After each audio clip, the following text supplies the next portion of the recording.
Hi there and welcome back to the channel. We've got a very special video for you today. I have managed to get hold of a set in my spec of the RORS Proto irons from TaylorMade. I've actually got two sets. I've got one set in Rory spec and one made for me. So they've got KBS Tour, extra stiff shafts and slightly thicker grips. I went for the Victory ones that TaylorMade offer as well, which I really like. They're quite old school. Those of you that saw earlier on this year when Rory captured that historic career Grand Slam, TaylorMade released a limited run of his irons. He's played these ever since he joined TaylorMade back in 2017. Only ever had this model of iron and has kind of used them for all of those wins that you'll have seen, worldwide really. So we're going to try them today. We're going to hit them in the Performance Centre here. I'm going to hit every single club. You're going to see every single club in this video. I've got little cutaway images that you can see of everyone. I'm going to give you a bit of feedback as I hit them as well. And as you can imagine, they're probably not the most forgiving iron in the world. And they're not ones that are going to suit everybody, but they're quite a cool piece of history and a piece of golf club kind of history that we can use ourselves, have a bit of a look at how they perform. But let's talk a little bit about these irons. These irons have a really small, sleek profile that offers unmatched feel and workability. Made of 1025 carbon steel, they undergo a multi-step forging process to ensure precise shaping for further enhanced feel and responsiveness. A horizontally milled channel in the cavity separates mass on a vertical axis for precise inertia and trajectory control. RORS Proto engraved in the back and forged is machined into the hosel with 4 different coloured dots: red for the US Open, blue for the US PGA, yellow for the Open Championship and green for that historic Masters to complete that career Grand Slam. So having just received these clubs in the post today, if I'm honest, I thought they'd come in a little bit more of a sexy box than this, to be honest. This is just the standard TaylorMade custom box that you get with every set of clubs that we order from TaylorMade. And whilst it's absolutely fine, I thought something with this much kind of pomp and ceremony around it might come in its own kind of special Rory box, a bit like the Tiger ones do. I don't know if you've ever seen those when you order those, the P7TW that you can buy. They've got their own little Tiger Woods box that they come in. So only one negative so far. So I'm going to hit every single iron in this set, starting with pitching wedge and working through to 4-iron. I'm going to tell you exactly what they feel like, what they look like, and at the end of the video we'll have a bit of a look at those all-important Trackman numbers as well. I've got Rory McIlroy's numbers there, which we'll put on the screen too, and see how close we get to them. I'm not expecting to get anywhere near them, if I'm honest, because he is an animal. But yeah, we're going to hit these clubs. And like I say, I'll give you a bit of feedback as I do. I mean, straight away, the pitching wedge. I mean, I use similar looking irons to these. I've always used something fairly bladed in my life, but these are quite small. The first thing you notice when you sit them behind the golf ball, and we'll put that graphic up there now with the pitching wedge, is there's not a lot of space to miss. The golf ball actually looks quite big because of how small the club head is, which is all right if you're a very good ball striker like Rory McIlroy. If you're someone who can miss the middle of the face sometimes like me, might not be all right. So let's hit a few shots and see how these perform. I mean, straight away when I sit them behind the golf ball, the thing that kind of stands out to me about this set is how upright they actually look. Now, I've got these in the 1 degree upright, same as the set that I use, but they just look a lot more upright than mine. It's weird. I have measured them to make sure, and they are bang on what they should be. I don't know whether it's something about the shape of the head or how small the head is that just makes them look that little bit more upright. But let's hit a few shots and see how they feel. Yeah, straight away it's gone left. I mean, it feels amazing off the face, very solid, but they just look like they're going to go left, and they do. Yeah, that was quite a good swing, but with a pitching wedge to miss by that much is, yeah, it's quite a lot. Let's see if we can straighten that up a bit, hold the face open a touch. It's a better one. Yeah, whether that's something Rory just likes the look of behind the ball in the short clubs, whether he likes them to look super upright, I don't know. But yeah, these certainly look to me, I'd be worried about hitting them left all the time when I'm sitting them behind the ball. And certainly that first one I did. That second one I've kind of tried to steer it a little bit and stop the face from working. But let's hit a few more. They feel very good though. They're nice and solid, which I quite like about an iron. I don't like irons that feel really soft. Absolutely hate them, in fact. The sole, there's a little bit of width there as well, which I quite like. Don't want, the some blades you get in the soles are really narrow. I like that this can go through the turf a little bit more. But like I say, the only negative I would have is that it just sits that little bit upright for me, but that's something that we can definitely obviously change with just flattening the lies in the loft and lie machine. Right, let's move on to 9-iron. So as we move into 9-iron, let's have a bit of a look at that behind the ball. So yeah, we're starting to see, you know, there's not a lot of offset in these, as you'd expect. That top line's quite narrow. Does look to have quite a lot of grooves on the face as well, which is maybe that carryover from the Nike days where some of the irons that you would have used there have loads. There's some that have way less grooves on the face. These have got a fair few on there. Like I say, very similar to that look of the pitching wedge, but nice rounded kind of shape on it as well, which I quite like. Very, very different though to the Tiger irons, where I don't know if any of you have ever hit those before, the TaylorMade ones, but they basically look exactly like the Nike ones that Tiger used for all those years, and kind of that very, I don't know, very familiar shape that many of you know. I used to use Nike clubs for a long time, and I think their irons are amazing. I've still got a set of Nike irons in my bag now, and I love them. I just love the shape, I love the feel, I love the performance that I get with them as well. I just can't find anything that matches it at the moment. But these are definitely much more rounded and smaller than the Nike irons that I've got. I have used the P7TW ones before, and I love them because they look exactly like my Nike ones, and I'm pretty sure that's basically what Tiger will have told TaylorMade to do when he started using their product, is basically, I love these, please make me a set that looks the same, and that's kind of what you're going to get. But yeah, I mean, this, again, feels really, really nice, feels really solid off the face, which I really like. Definitely that nice little crunch through impact that you get as well. Yeah, and now that I've kind of got used to how upright they are, I'm just able to kind of straighten that ball flight up a little bit. And yeah, this is pretty much going what I'd expect a 9-iron to go. I mean, we'll get into the numbers in a bit, but around the 150 mark with a 9-iron is what I'd normally be. That one's gone 152, so yeah, pretty good. Right, let's hit the 8. So the 8-iron, this is the first one I actually hit when I got them out of the box. I always either judge a set of irons by an 8-iron or a 7-iron, just always have done that. They're the first club I always go to. There's normally a bit of a change when you get from 8 to 7 as well in most sets. The shape changes a bit and the blend of the set changes a bit, so it's good to sort of see those two clubs and sort of compare the shape really. And this set's quite similar, so that we'll look at the 7 in a minute, but there is a bit of a change in the shape when we get into the 7. When we look at the lofts of these irons, we'll see that they are kind of on the weaker end, more traditional, if not slightly weaker than traditional. So 47 degrees in the pitching wedge, where most are kind of 45, 46 now. And some of the Game Improver sets down at nearly 40 degrees, so it's almost like a strong 9-iron in many of those. Again, looks very upright, but feels really good. Like I say, I just feel like with the short irons that I'm just going to hit them a bit left. Probably need to flatten them a little bit, I think. Yep, left again. Just cannot control the face because the toe just sits straight up like that at me. Like I was saying before, when we move into 7-iron, we can really see that blade lengthen here. That top line is more extended and certainly noticeable when you sit it behind the golf ball as well. Again, feels lovely off the face. Just, they're not too hard to actually get the ball in the air, and they really give you tons of feedback when you hit them as well, so you know straight away whether you've struck it great or bad really. And for many of you out there, finding the middle of this club face is going to be quite difficult because it's very, very small, and like we've shown you here, when we sit this behind the golf ball, there's not really much room to miss. So into 6-iron, again with that straighter top line that we're seeing on there too. Really like the shape of these longer clubs, to be honest.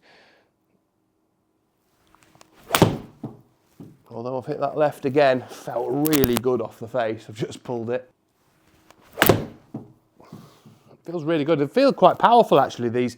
Once I've got into 7 and 6-iron, yeah, and to be honest, the distances are starting to go up a little bit. With those shorter clubs, like I say, we'll come back to the numbers in a minute, but they were kind of a bit shorter than I would expect to hit that club in my set, whereas these are now getting up to and kind of going past where I'd expect to hit my 7 and 6-iron, to be honest. So yeah, really, really good, and they're starting to get more powerful as we go through the set, which is strange, really. I expected the opposite, if I'm honest. I thought in the particularly when we get to 4 and 5, I thought they were going to be quite difficult clubs to use and probably hit it in the air and maybe not see that much distance. But we'll see in a minute what that's like. But certainly the 7 and 6 is a bit more power and a bit more zip off the face. So now into 5 iron, and we're starting to get towards the scary end of the set when it comes to the top line. Look, yeah, there's not a lot there now, to be honest. You know, this 5 iron, very, very slim on the top line. Again, with that same groove pattern, so the face almost looks a bit white under this light in here. Let's give it a hit. That felt awesome off the face. It felt quite long as well.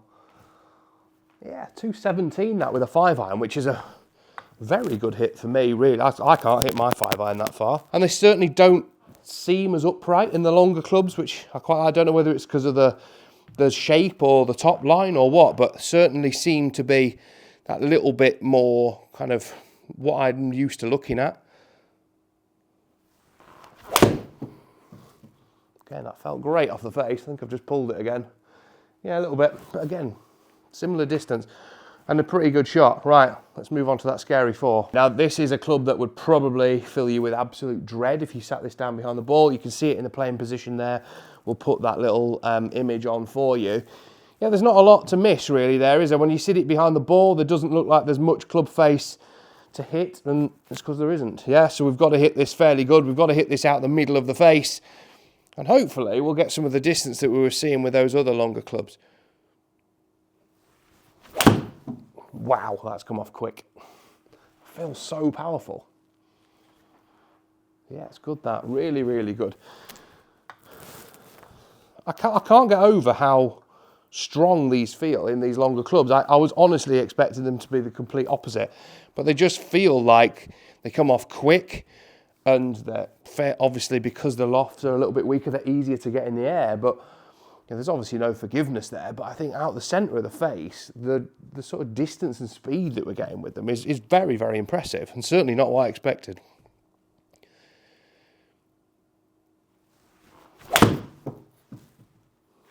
Again, pretty good, a little bit toey, but it's fine. Yeah, it's 230 yards, it's down the middle of the fairway. We'll take it. Yeah, I mean, shocked actually with those longer clubs. I think they're much easier than I was expecting them to be to hit, because they don't look it at all. Maybe I'm just striking it all right today. And sometimes when you hit blades like this, you know, it actually kind of focuses you into striking it properly. I know that's crazy to say, but you know you've got nowhere to miss, so you really make sure that you hit the centre of the face. Right, we have actually managed to get out here on the golf course. I thought we'd get out just in between rain showers that we've had here. As you can see, it's pretty dull, dreary and horrible. I've got a 4 iron, obviously, first club out the bag, 237 yards to that flag on the green there. Can we get this 4 iron there? Probably not.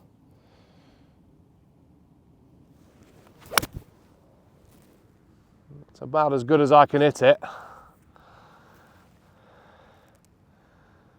We'll see. It's missed the green left just, I think, but I hit it good. So we've got a shot, 152 we've got to this flag. I'm just clubbing myself like I would with my own, so I've got a 9 iron. Let's see if we can get it back to that pin here. It does look a lot more lofted than my 9 iron, but it's only a couple of degrees, but it looks a hell of a lot more than that.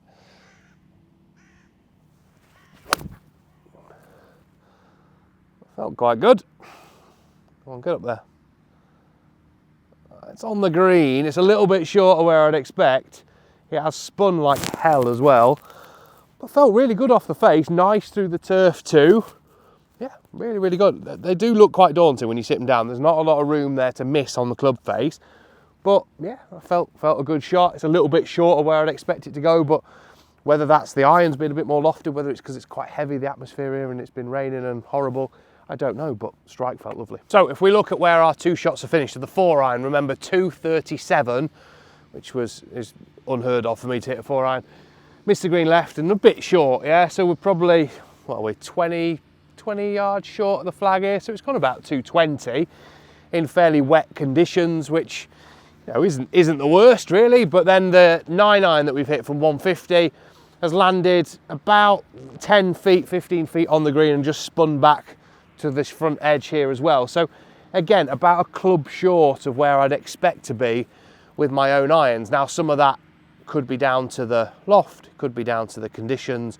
It will go a little bit shorter in these kind of conditions as well. So yeah, I mean, both felt like fairly good strikes. That one just pulled it a little bit, but yeah, I certainly think the longer clubs seem to come off a little faster than the shorter ones do. For some, obviously they're going to, because you're swinging them faster, but what I mean is in comparison to what I'd expect with my set, like the 4-iron in this set seems to come off much quicker than my 4-iron does, and the wedge comes off a bit softer than my wedge does, if that makes sense. So yeah, there's a bit of difference throughout the set there when hitting these, but we'll go and hit some more. So we've got a short par 4, we've got to hit it around 200 yards to leave ourselves about 150 into this green. Yes, you could hit drive around the corner, but we're all about the irons today. So I've got 6-iron, I'm going to try and hit it towards the fountain there and hopefully leave myself about 150 into this green.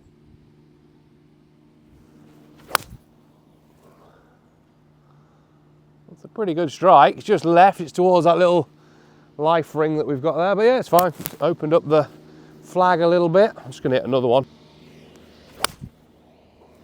Yeah, that's better. So it's bang on where I wanted it on that fountain.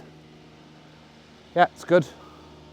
Perfect position, I think, really. So we've hit our 2 6-irons here in the fairway. One just on the left, one right in the middle, bang on where we wanted it.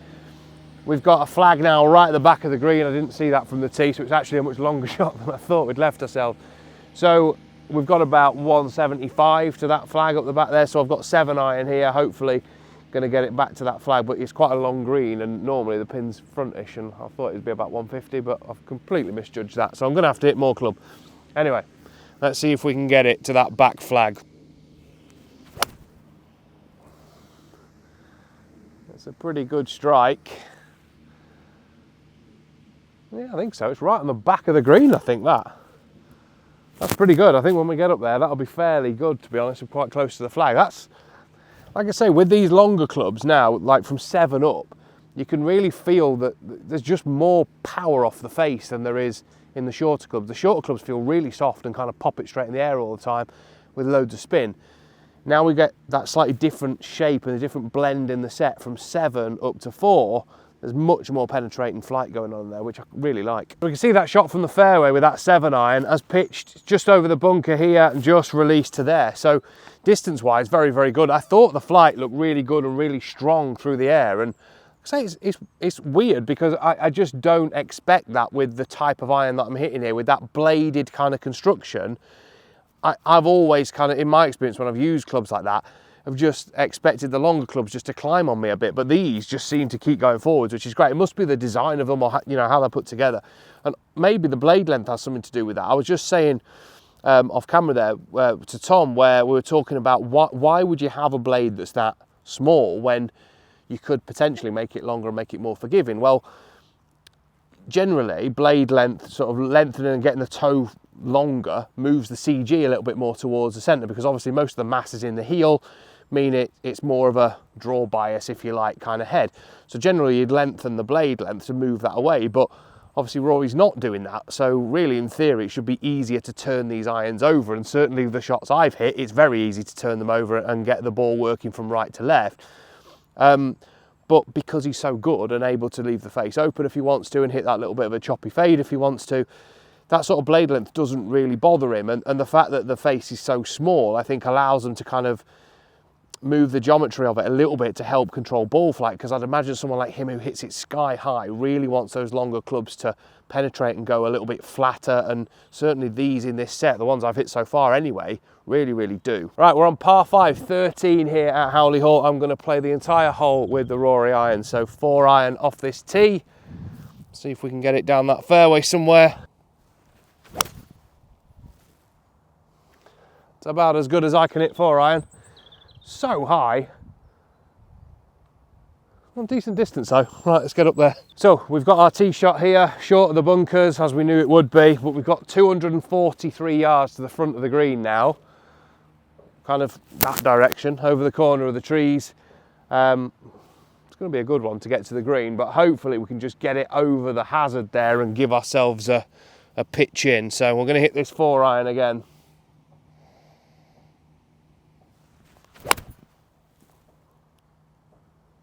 It's pretty good. Go on, get up there. It's not bad. I think it's just over the hazard. Short of the green, but I don't think I can get there anyway. Right, our second shot with a 4-iron. So we've hit 4-iron on this par 5, and as we thought, we're about 30, 40 yards short of the flag. But reminder, it was 243 to the front, so we've probably still hit it 210. Fairly heavy conditions. It has only just carried this hazard, which is very, very lucky. Normally I'd pitch this with something like a sand wedge or a lob wedge, but I want to use the pitching wedge, so I'm going to do that.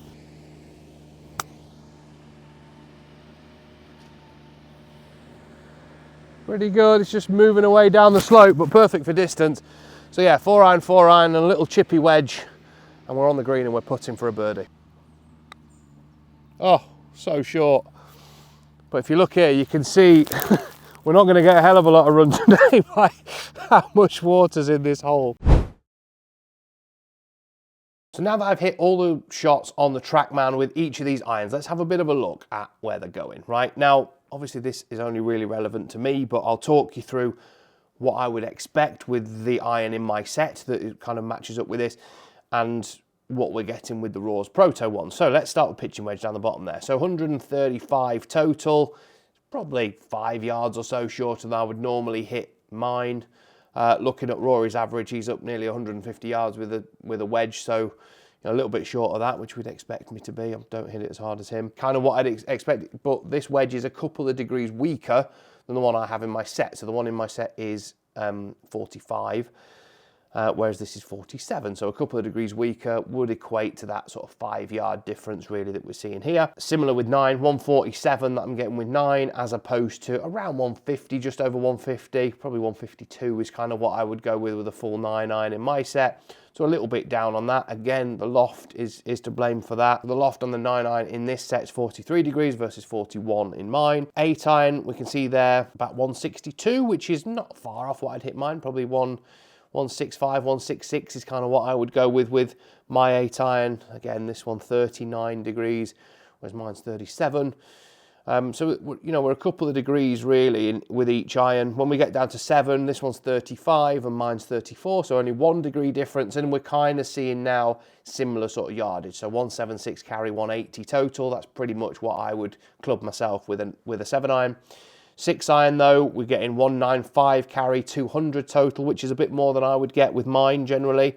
This is 31 degrees, mine's the same, 31 degrees. And then when we get into 5-iron, like I say, these are the two clubs that surprise me the most. My 5-iron is about a 200 to 205 club for me generally. We're getting 216 out of this one and 232 out of the 4-iron. My 4-iron does not go anywhere near that. It's about a 220 to 225 club for me. So I'm very, very impressed with how much distance we're getting in those clubs. And the 4-iron in this set is 24 degrees. Mine's actually 23, the one that I have in my set, so it's a bit stronger than this one and doesn't go as far. But we can see throughout the set that the spins are kind of where we'd want them to be, the launches are, the ball speeds are.